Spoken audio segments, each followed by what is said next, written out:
Wednesday when I'm off. Like you were asking, I wasn't sure if I was supposed to bring questions, but I just brought questions in case you guys wanted it. But you guys are doing a great job, so if you feel like you want I to get any already asked you why. Yeah, you already covered most of those at the top. All right, you're back. Hello, Las Vegas. This is Rolando Larraz with Face the Tribune. If you have nothing to hide, you can face the Tribune. But if you are doing something that you're not supposed to be doing, we are going to chase after you. With me today, of course, is my co-host, Mr. Producer, Clark Philly. Hello, Clark. Hello. And my guest with me today, again, is Bobbie Mahendra, a candidate for the United States Senate, and the position that was held for 30 years by poor little Harry Reid. Then he decided to retire from the job, but wants to keep his people in the position that he can control them. He got Ruben Kihuen, he got Dina Tiger, now he wants to put Catherine Cortez Masto in that position. Everybody knows that I used to like Catherine Cortez Masto. I would have helped her for the governorship if my friend Steve Sisolak would have not run. And she knows she's been in this radio show a couple times, and I like her very much. But unfortunately, she is in the hands of Harry Reid now. She is out of my reach, because I will not. And everybody that knows me knows that for the last 20 years, I've been complaining about Harry Reid, and I have not been in a position to agree with Harry Reid in anything. So she chose to be protected by Harry Reid, and I cannot do anything about that. That's her right. And that's one of the benefits that we have when we live in an almost a free country. And so Bobbie Mahendra is here with us. And welcome, Bobbie. Thank you, Rolando. Thank you, Clark, for having me on the program for the second hour. As I mentioned earlier, I really appreciate the opportunity to get out in front of the media outlets that are here in Vegas. I'm especially appreciative of you guys, inviting me onto the program, letting the great voters of Nevada hear what I have to say.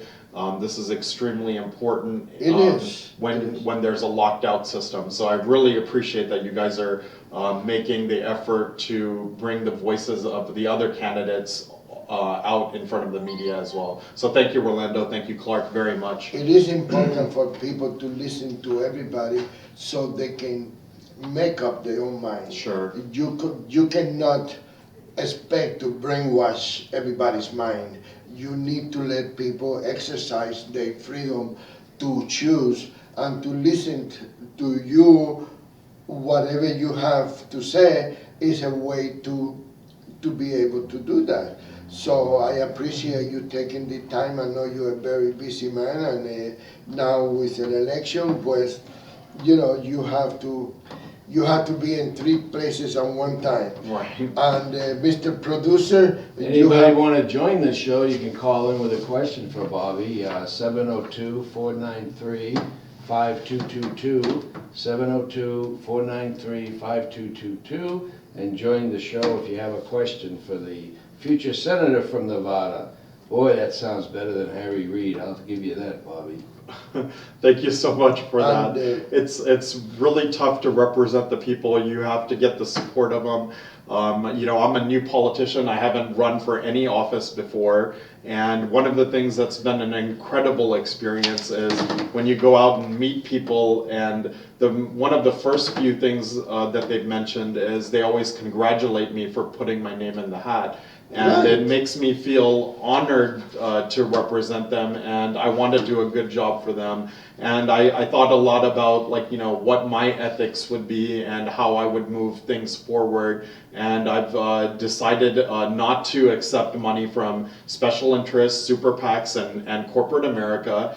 And you know, with the Bernie Sanders movement being very powerful here in the Nevada, or in Nevada with him winning the election for the Democratic Party, we've really seen a big uptick in the support for no money in politics. Again, as I mentioned on the last thing. You're on the air. Hi, my name is Sid. The question is for candidate Bobbie. I actually looking at your website, and you mentioned a point that says keep American companies in America. How do you plan on doing that? I think the most important thing with these companies departing America, the problem is they have lower tax rates in foreign countries like Ireland, and these companies are just basically running to save tax money. And the major problem with that is we're losing our jobs to these foreign countries. And I really want this to stop right away. Like, many of these jobs that are disappearing are in pharmaceuticals and other, like, a very high-paying industries, and we're having these positions leave and move outside of the country, and it just isn't right for the working American. So we need to take a look at creative ways to shift the balance so that these companies don't leave, and so that these jobs stay here. You know, the first thing to do is make sure that there's employment. You know, one of the large problems in Nevada is that we don't have enough employment for all of our people. So we need to encourage companies like Tesla, like other large manufacturers, to come and put large companies here and position them in Nevada so we can grow the job base. So, you know, anything that we can do to prevent companies leaving would be substantial. Furthermore, you know, we need to invite businesses to Nevada and diversify the economy. We have three major forms of employment in the state. One is what I would call entertainment, or casino, gaming, and the entertainment industry. The second is healthcare workers, and then the third is the school districts, or education, including the universities. So with these three things, they're subject to a boom and bust cycle, and we need to figure out more creative ways to recruit companies. So one of the things that's listed on my website is I'm trying to work towards getting sales tax eliminated for product that's shipped. So meaning companies like Zappos that have moved here, we want high-tech businesses to come and relocate to Nevada so they can ship their product to all 50 states without tax. So for example, if there's a company that opens up in Reno and they ship product to Las Vegas, that would normally be a sales taxed transaction. I would like that to be no tax on that. So those companies, so we could basically recruit high-tech industries to Nevada, and then they could open up manufacturing and get people here employed. I think that's important, something, or a creative way to look at moving the needle forward. Do you have any follow-up questions, Sid? That's great. Is there time for one more question? Sure. I just wanted to ask, now, I'm not a fan of Harry Reid, much like the host, and I'm not a fan of Catherine either. As an attorney general, she didn't do much for the city. So I just wanted to know, you know, I've always had this question, how much influence a politician really would have for Vegas.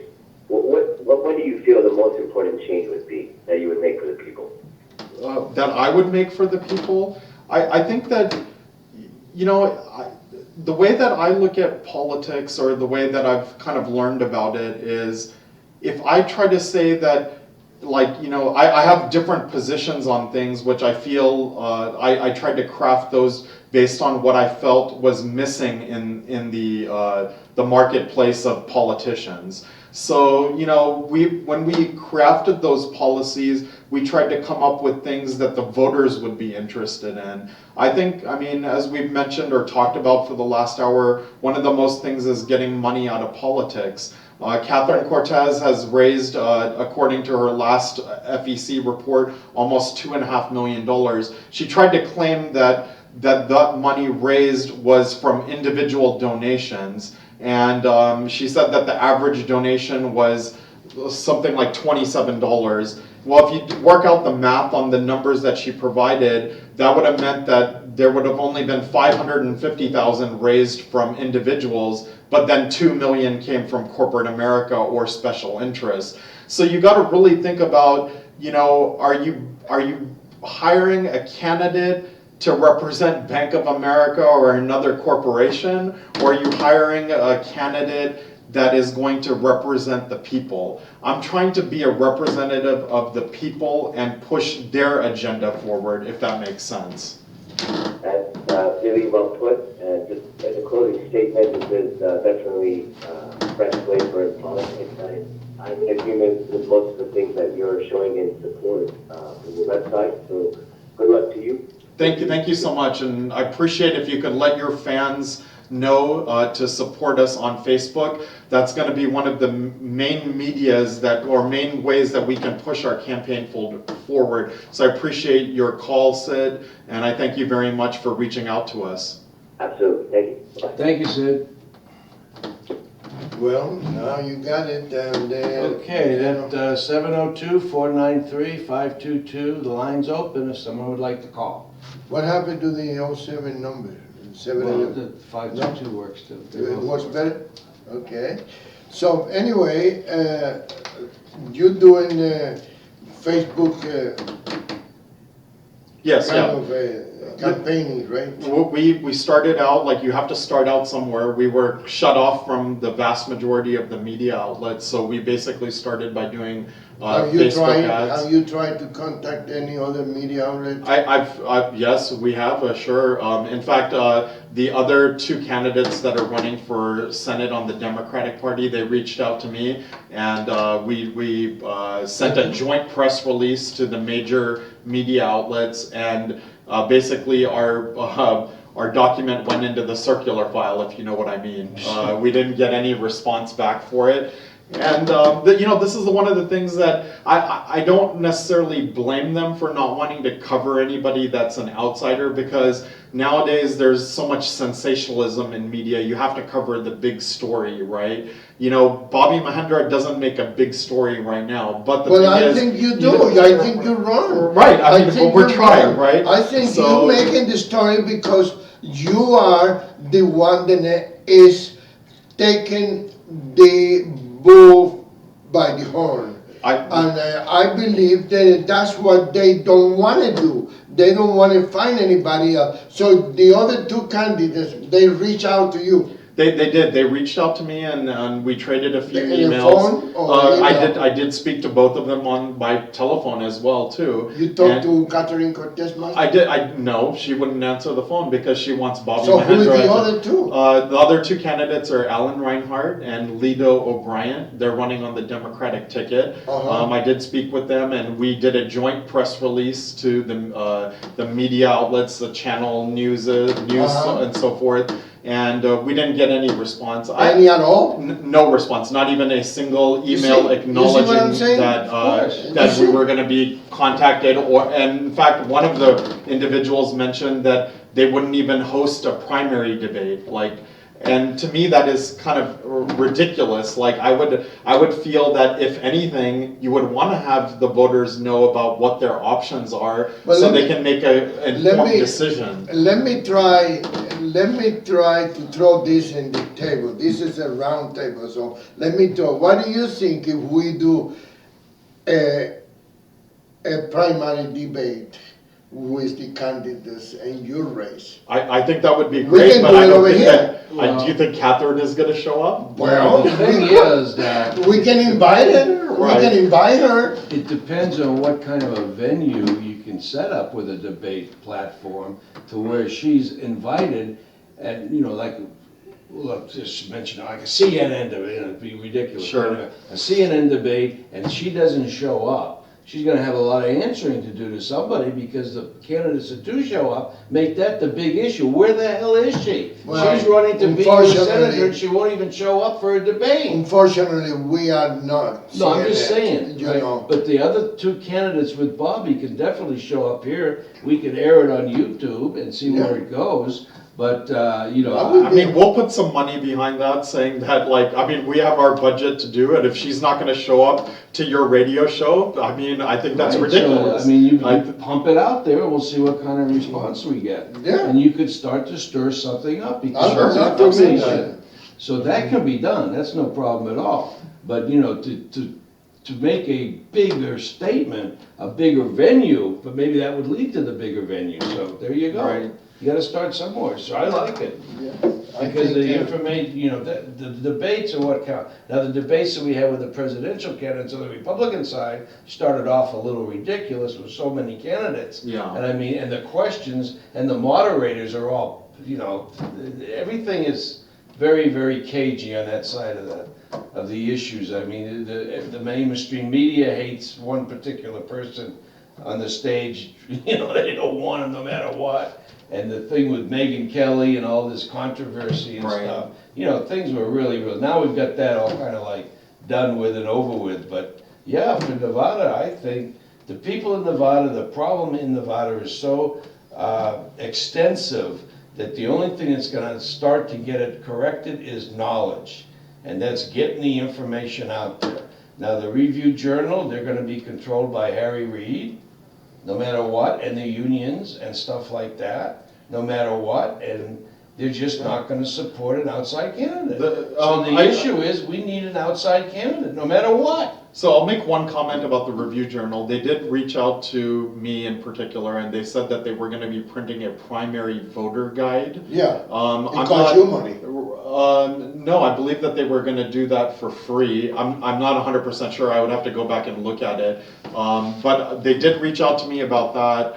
I haven't gone for the meeting yet with them, but I was going to be meeting with them, because obviously we would like to get that exposure. But, you know, I don't know if it's gonna be the same thing like the other articles that have come out where, like, you know, maybe Catherine's will be a one-page thing, and then all the other candidates will be hidden away on some other page. I'm not sure what's exactly gonna be happening. No, they do I that hope in, it's a, I hope they it's do a fair that in system. every election. They do give you so much space so you can put your opinion and you can expose your platform. Right. And they do that with everybody else, as long as you buy advertising in the paper. Okay, That's the way they do it. If you don't buy advertising in that, I think they do an insert. Okay, And they do a good job on that, but you have to buy, and it's not cheap, you know, Okay, it's not no. cheap, you know, but,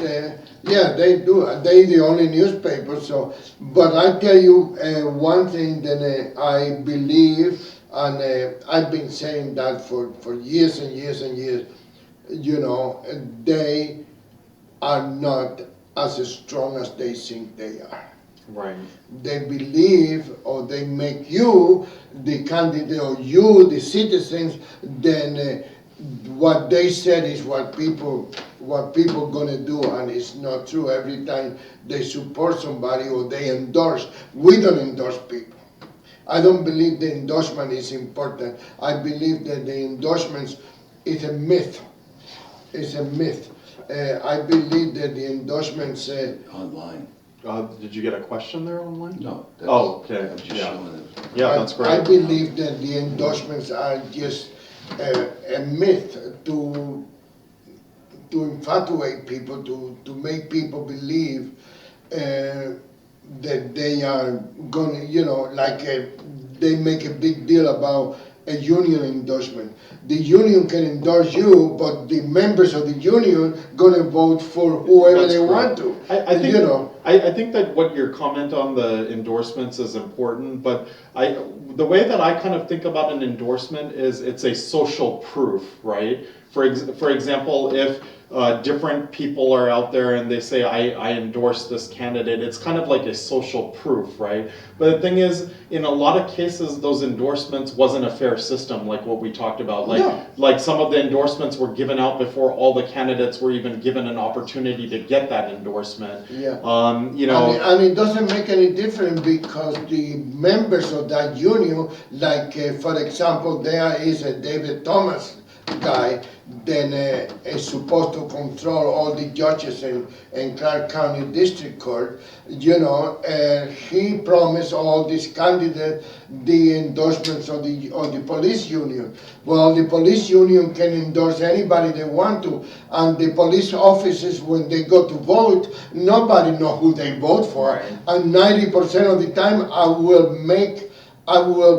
be willing to make a bet. If I was a betting man, then none of those people will vote for what the union wants. well, I think they need to start questioning how that endorsement was given out. You know, like if that endorsement was given not out before supposed the to. You're not candidates supposed to. were there, You're I mean, not it doesn't really supposed make to. sense. You're not supposed to. Right. You're not supposed Look to. at Sandoval's endorsement of cages. Now, I wonder where that came from.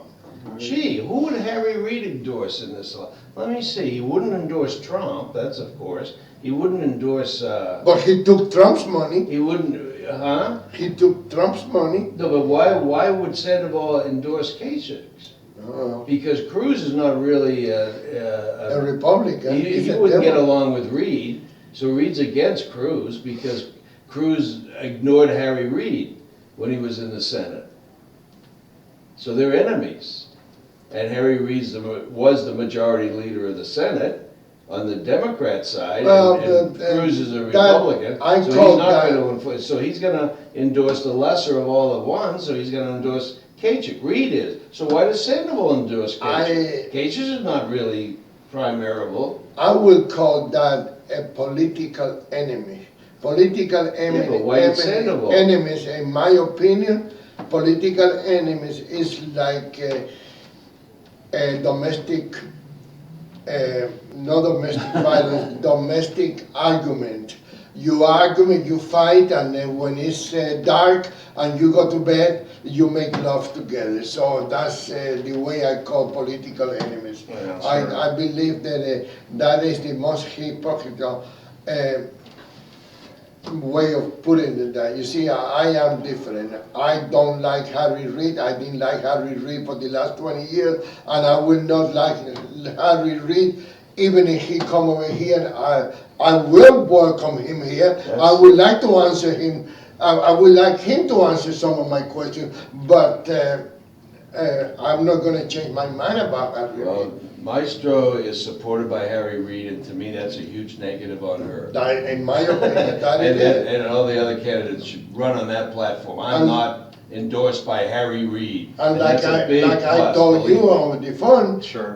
when we talked the other day, I like her, and I was willing to, even though she's a Democrat, it doesn't make any difference to me what party you are, because I agree with Clark now about the. I agree with Clark about Democrats and Republicans, you know, but still, I believe then it should be fair to both parties. Yeah. I believe that everybody have the opportunity to. When we used to endorse, when we had the print paper, we used to endorse candidates. We endorse almost every one of the candidates in the county commission. They all Democrats, Right. you know, and we endorse. I don't participate in the endorsements because I know all those people in a personal But basis. you really endorse the candidate more than you never endorse the party, you don't. I'm just No, talking, no. you really go for the candidate. And that's the way it should be. Yeah. The heck with the parties. You know, you gotta endorse the person. That's what I feel. And whether they're Democrat or Republican doesn't really matter that much to me either, other than the fact that I fundamentally against the principles of a lot of the liberal agenda and the policies that they come out with, but it doesn't mean that I like Steve Sisolak, for example. Yeah. I think as a person, he's pretty reasonable, and he has common sense, I would say. But, so I don't just go against someone because of the D next to their name, but you have someone like a Hillary Clinton, and I mean, it's just, one of the things that you keep mentioning, Bernie Sanders did well in Nevada. One of the reasons I think he did well in Nevada is because Hillary Clinton is such a miserable candidate. You could not pick a worse candidate. They propped up Bernie Sanders to make her look good. And what happened was, whoa, she's so bad that, man, oh man, Bernie Sanders is wiping her out in some respects. And I like to point out, that's a reflection on who she is. She is despicable. and I She's don't, a criminal. I like to point out for your own peace of mind, and we don't mean any disrespect when we talk about your candidates or our candidate. We express our opinion. We don't. No, cut I mean, you, I think that's we don't fair. cut you off when you talk about Bernie Sanders. We let you talk, and Yeah. then I don't. I want you to know because One this thing is I'll the first say time about we Bernie, met. he for the most part says what he believes. And that's refreshing when it comes to Yeah, politics. I mean, you could definitely see that when he talks That's on why TV, he's getting a right. following, because Right. what he believes, I think, is out there to some respects, but he believes it, so I'll give him that. No, I mean, you can't, Yeah. running for US Senate or any public office, you have to expect that they're gonna be, I mean, I can walk off the show and you guys can badmouth me about something, that's okay, Oh no, we do it over here. You do it over here? We do it over here. That's okay. We do it over here. now. You do it right when they're there. We don't do it behind your back. Right, but even if you did it behind my back, that's okay. Then I'll come back on the show and take your questions, Yeah. and see, why is it that you feel a certain way? But I mean, I think it's good. And anytime you're out in the public and you want to hold that position or move a certain agenda forward, you have to be ready for the scrutiny. And I think I built up a pretty thick skin over the years, and I feel very comfortable with that. I mean, good or bad, it's just how the game is played. Yeah. What you say you are a CPA? Yes, that's correct. Yes. What brought you to Nevada? Was it 5 years ago? Yeah, I moved out here 5 years ago. I always loved Las Vegas, Reno area. They're just wonderful cities. I ended up coming out here for vacation a lot. And then just over the years, you find a liking towards something. I think in the financial collapse, Nevada took a really big hit in property values, and I was able to work from home at that time. So I just started looking hey, is there a good possibility of moving to Nevada to see what the options are? I hired a real estate agent, started taking a look around. I found a nice place. And then I ended up just deciding to pull the trigger and move here, Well, you came here after the home crash, so you got a good value in your house. I probably. did, yeah, I did. So that- Yeah. At least you didn't come here like 10 years ago, man. Right. Could have taken a bath. Yeah, I mean, it is really tough when, housing was either inflated or whatever happened during the crisis. It's all retrospect now. But you still have to basically move forward. It's not that everywhere in the country was, hit hard. It was hit especially hard in Nevada. Well, we had home values that were going up 50% a year. Yeah, right. And that yeah. was happening for several years in a row. I mean, that's ridiculous. Let me ask you, as a U.S. Senator for Nevada, what would you do to bring more jobs to Nevada? That's a great question. I really think that it comes down to you have to have an inviting culture, first of all. We have, as I mentioned to the caller Sid, we have three main industries. We have effectively entertainment, education, and we have a healthcare. Those are the three main industries in Nevada that employs the vast majority of And working don't forget Americans. gambling. I'm including gaming in entertainment. Oh, really? Yeah, I'm just including that in the entertainment bucket. So you can call the casinos, like airlines and tourism into all included in the entertainment, because those are some of the largest industries in Nevada. I really feel that, Nevada tends to go through an up and down cycle due to these limited industries. This is changing now. Elon Musk, a great CEO. I don't know if you've ever had a chance to test drive a Tesla, but the car is an amazing work of engineering, and it's an American product. If you haven't had a chance to take a look at it, you should go look at the car. It's beautiful, and the fact that they're moving their factory to produce the batteries here in northern Nevada is fascinating. I feel honored as an American after seeing that product to have them build those batteries here in our state. This is wonderful. So we need other people like these entrepreneurs to come and put their businesses here. And why wouldn't you want to? We have some of the lowest property taxes. They're about 1%, 1.25%. We have no state income tax. Even the business taxes are very low for even very large corporations. So it's a very favorable environment, So I think it's ripe for growth, but we just have to encourage those aspects of it. I always wonder why Las Vegas has not become a second semi-valley with all this computer and all this genius. It definitely can be. I mean, and I always wonder why people don't make those transactions over here where they can have everything in one place, Right. I mean, another one of my policies is, so I originally moved from Texas, as you mentioned, 5 years back, and one of the things that's interesting in Texas is when you register on a new automobile, the registration fees are about $72 per vehicle, roughly, plus or minus a few dollars. Yeah. After the car is a few years old, it drops to $55. If you buy a $20,000 to $30,000 car, you have to pay approximately 2% just to register your vehicle each year, and it declines by depreciation a little bit.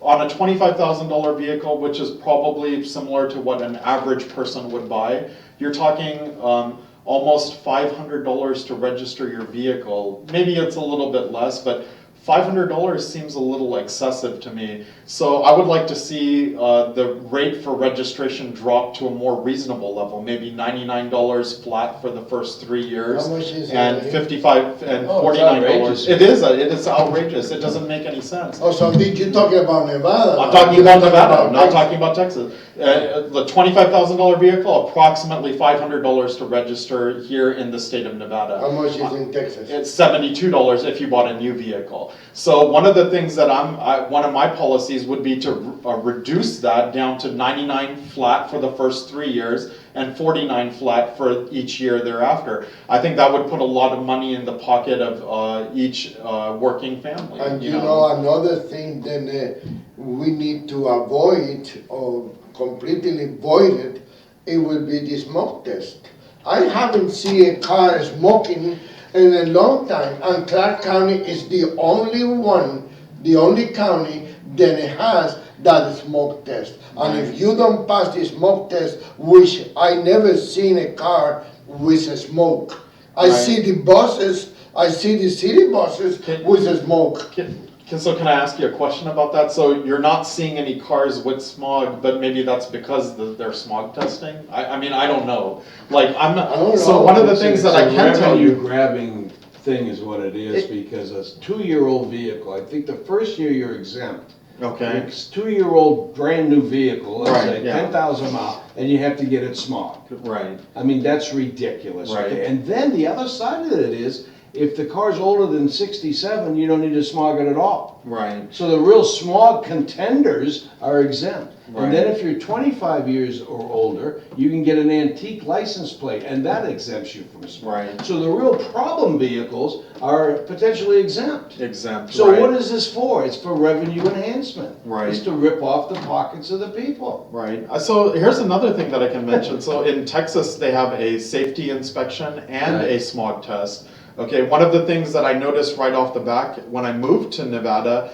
was I'd be following people and if I'm not paying attention, I'll almost hit them. And why am I almost hitting them? Brake Because they don't lights have aren't brake lights that are working. And what prevents brake lights from working? An annual safety check. So like, you know, I think that although that there are these complaints about like, okay, smog test generates revenue. That maybe, will take the place of this smoke test. right, maybe we could have a safety inspection where people have working brake lights, you know.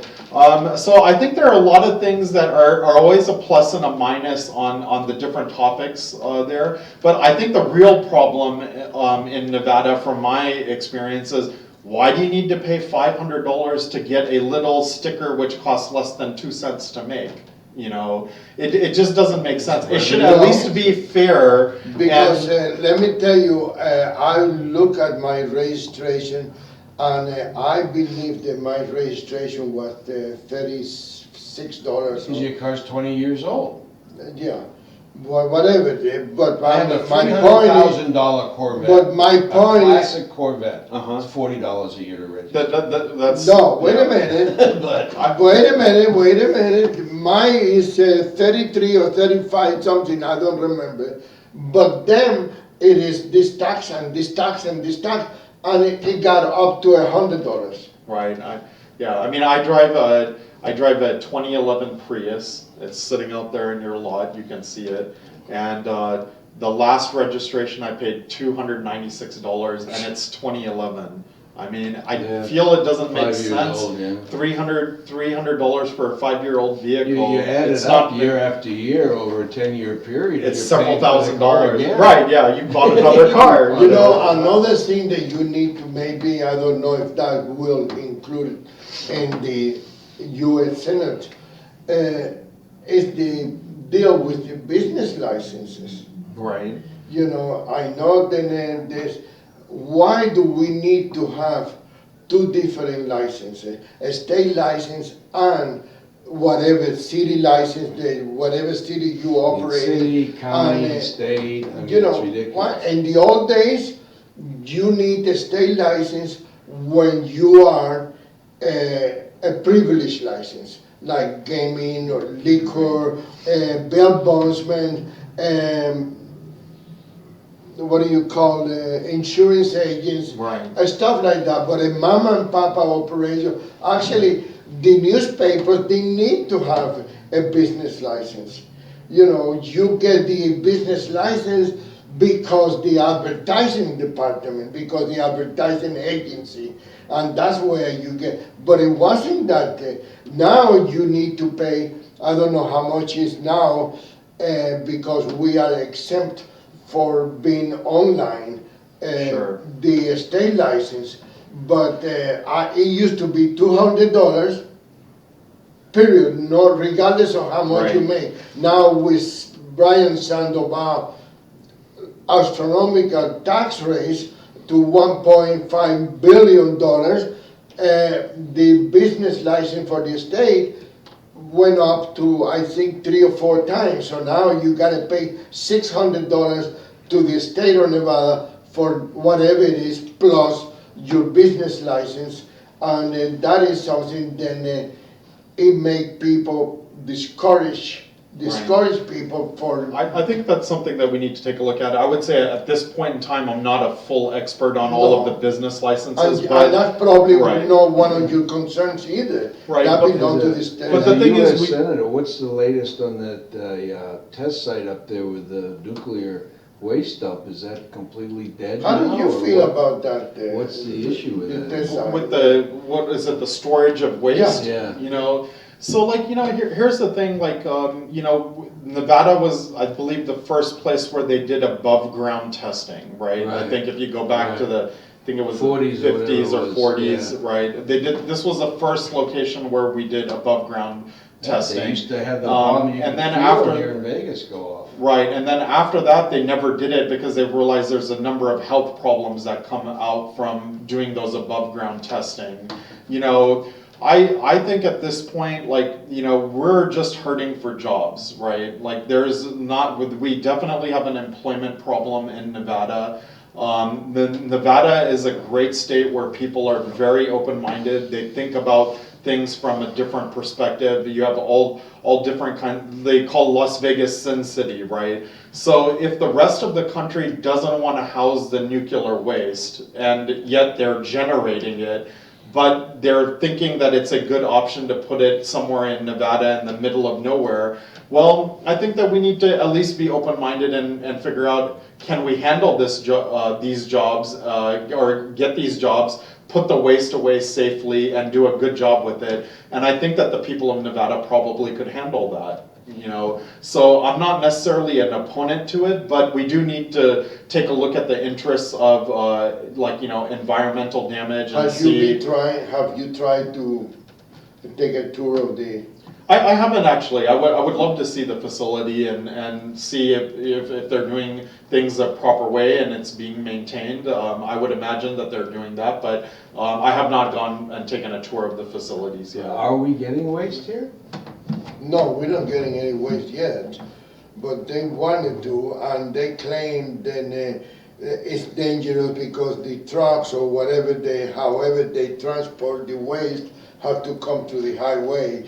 But no matter where they're gonna put them there, those wastes are gonna go by the highways, right? By the highway, but they don't look at the fact that it can produce some work, some jobs. Yeah, I mean, and I'm pretty sure that those are going to be very high-paying jobs. So, I mean, handling nuclear waste is not something that they're going to just have anybody do. There's probably going to be security clearances and other things required, and it those cannot be a health hazard, because otherwise test site will be in the same problem. Look how many people are sick in Nevada from working in the test site. Yeah.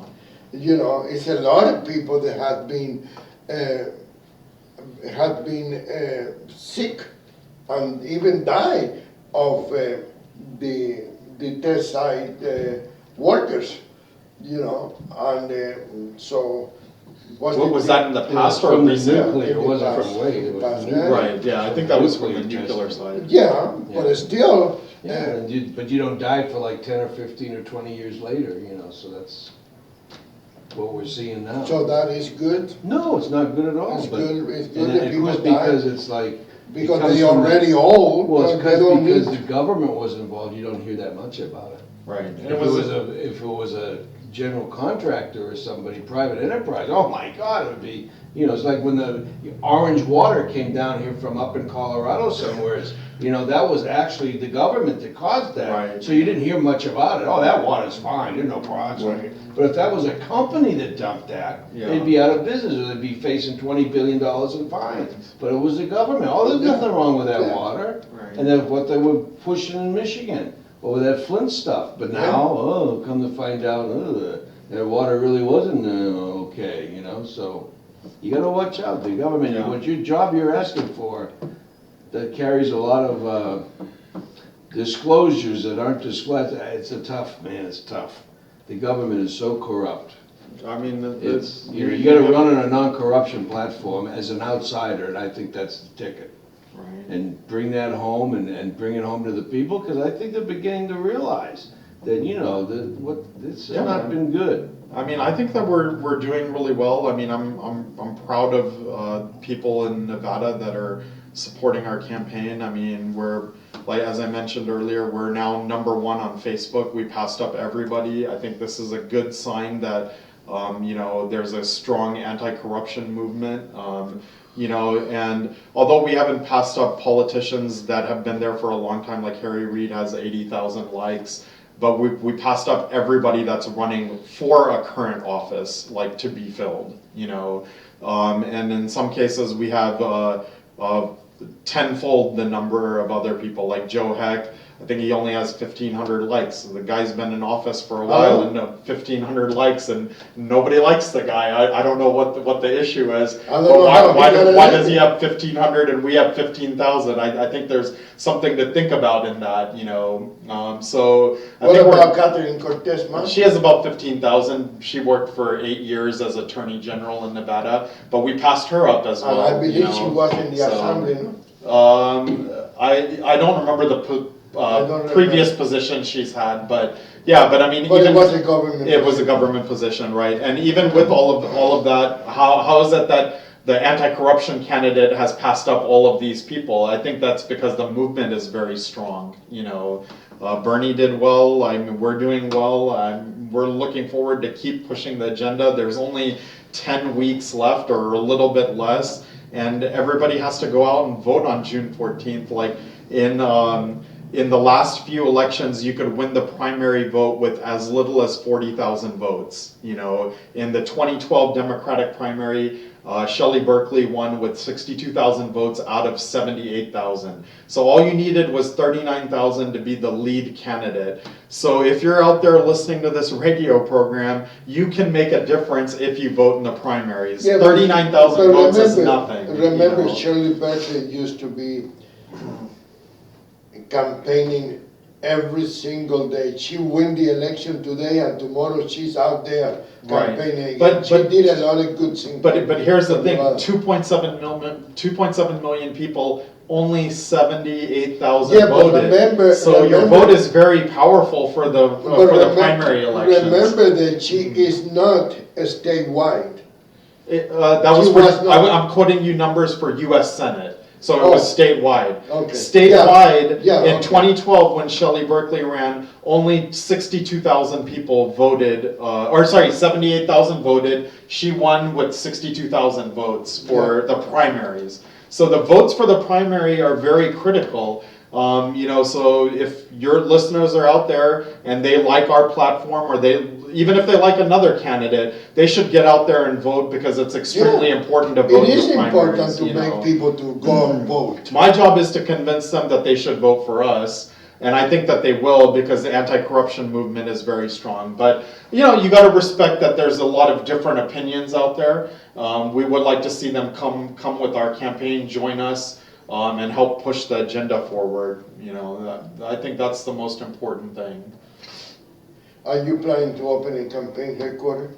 You know, a lot of these things that you're discussing in terms of campaign headquarters requires a tremendous amount of funding, right? I mean, right now we're running it with a small staff. You know, I have 3 people total that are assisting me, okay? Wow. And they're all volunteer staff. And everybody is helping move the agenda forward. With this small group, we've been able to accomplish a lot. 15,000 likes, passing up all other candidates is pretty tremendous. Well, let me give you a little bit Sure. of my opinion. Right. You will be different than everybody else. You will open a small campaign headquarters in a centric place. Sure. Most of the candidates nowadays, they have abolished, and people like to walk into the campaign headquarters and get pamphlets and get brochures and maybe even talk to the candidate. That will be a different approach than you know, maybe you want to do it in the Henderson area. You know, Right. I'm not saying that you're only open 10 campaign headquarters, Right, because you're just running for U.S. Senate, you don't run for president. No, Rolando, I mean, I agree with you very much that it's good to That have would a be campaign something office. different than the other candidates. Right, but here's what I can tell you that we're doing different, because we're small. On our website, if you go to our contact form, we have our phone number posted there. I answer the phone a lot of times. I have people that have emailed me, and I provide personal responses to people that have reached out to us. I'm not afraid of putting myself out there and stating where we stand on a thing. We're pretty big advocates of legalizing marijuana. That's one of the things that we're running on. I have several posts which have over 1,000 comments from people out in the public, and I've even replied back to them. So, you know, I think that's one of the things that we can do as a small campaign. We've made a phone number available, several email addresses available. Some of the emails I reply back, some of are done by our campaign. Some of them we can't get back to. Some people want to just complain, you know, so you take everything in stride. But you know, we try to do the best that we can within the limits that we have. I just throw ideas to you Yeah. because I've been in here, I've been in Las Vegas a few years, and I'm old, and I believe then I'm used to the old. Sure. Yeah. I know things change, and it's a different kind of. Now you got social media, you got all that new stuff. Then are new, but the younger people that start voting are getting used to that, and you might be. I'm used to, even if it was only one campaign headquarters, people used to have it. Even I believe that the sheriff, a local race, the sheriff had a campaign, the headquarters, Right. that they use. It's the only way that people are going to have the opportunity to reach you. And there, if you happen to be there when they go there, Right. it doesn't mean that you're going to be locked up in that headquarters.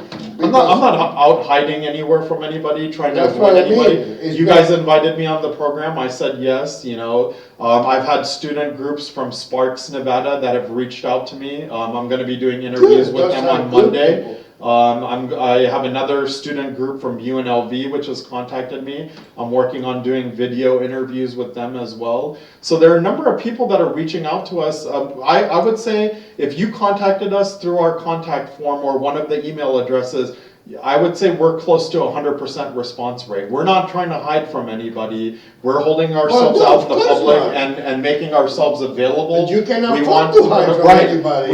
We want people to know about our campaign and to think about ways that they can make government better. We want people in Nevada to live better.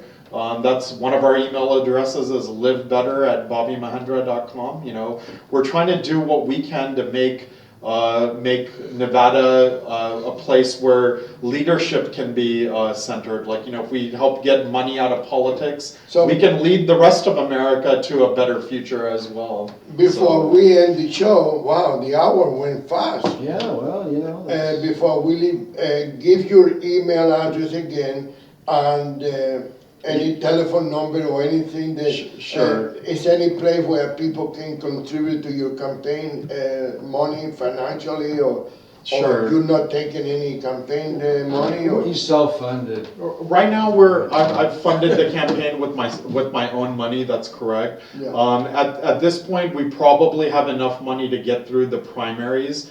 But it's a shoestring budget, you know. So we are saying we're the only candidate probably in the whole country that has a statement in their donations page which says that you may not request the exchange of any favor for yourself, a special interest, or any other entity. It's listed clearly on my webpage that I will not do that.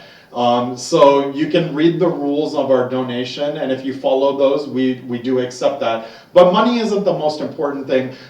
We have approximately 4 out of 5 people that come to our website, they pledge. The most important thing to do is to get out there and support a candidate with your vote, right?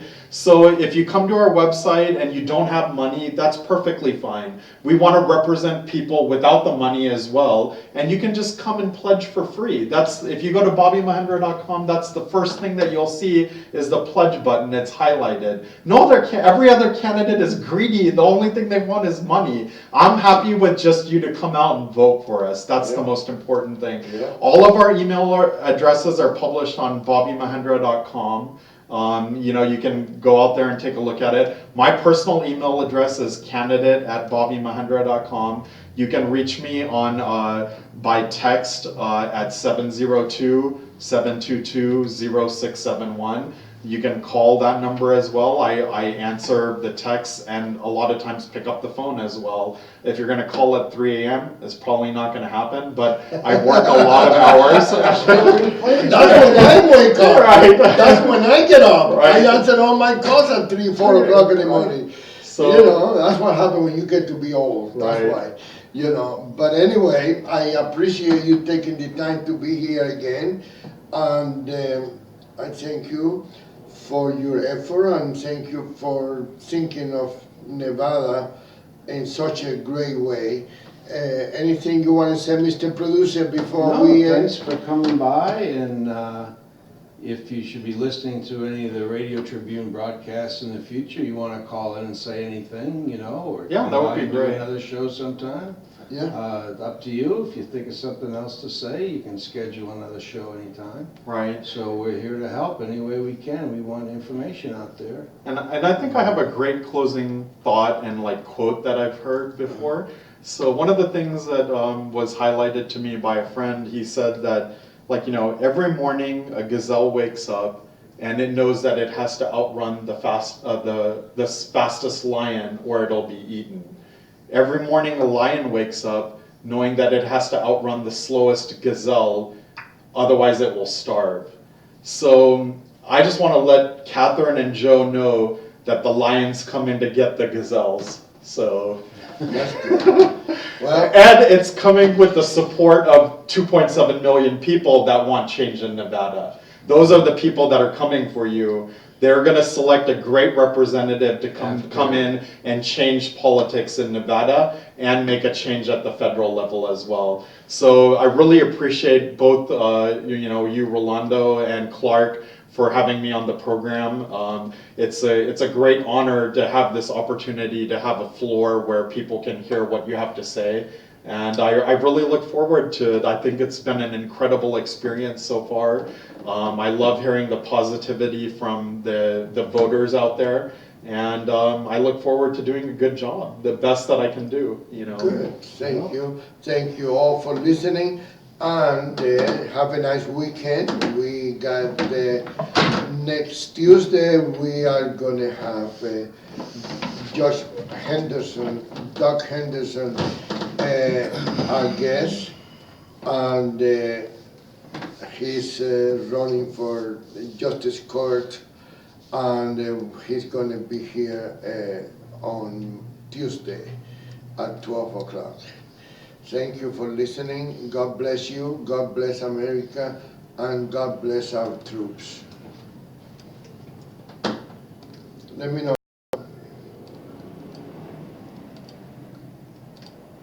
Bye. Okay. That was pretty good. Yeah, thank you very so much. much. You guys are great.